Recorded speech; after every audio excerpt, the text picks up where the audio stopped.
Where do we find our worth? Is it in society and in culture and what TV has for us and keeping up with the Kardashians or whatever shows on the TV and what they're valuing? Or do we glorify God and we say,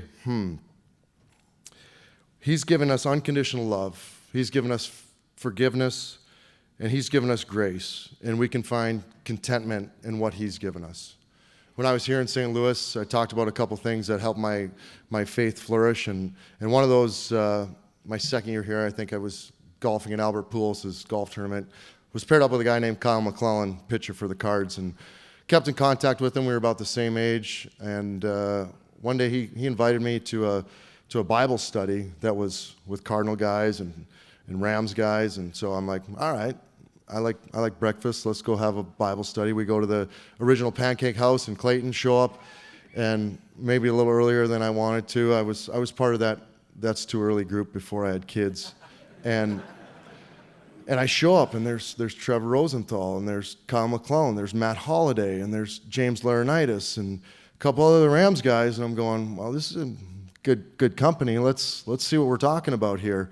And we shot the bull about our families and ordered our pancakes and ate our pancakes, and all of a sudden we were opening Bibles and reading from a different translation of the Bible, something that I could read, something that made some sense to me.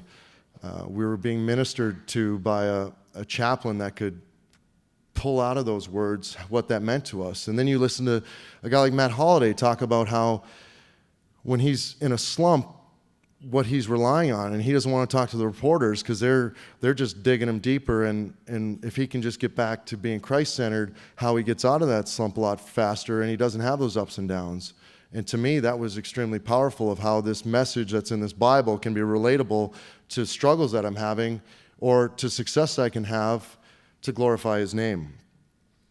In that, I found contentment. I found that I wasn't working to please reporters or sorry to you all, but I wasn't looking to please the fans. I was looking to please God and give everything that I had so that I could be pleasing to the one who was unconditionally loving me, whether I was on the top of a mountain and the captain of a team that was, in the Stanley Cup, the Western Conference Finals in my last year here, or whether I was failing and not living up to whatever standards people had for me, and how much grief you can get because as much as the media loves to build you up, they love to tear you down.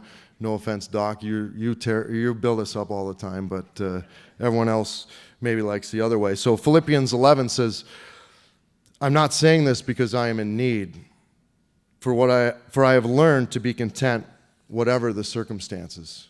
And that was from Paul, who was in jail and had lost and was in persecution for what he was doing and spreading the Bible and spreading God's message.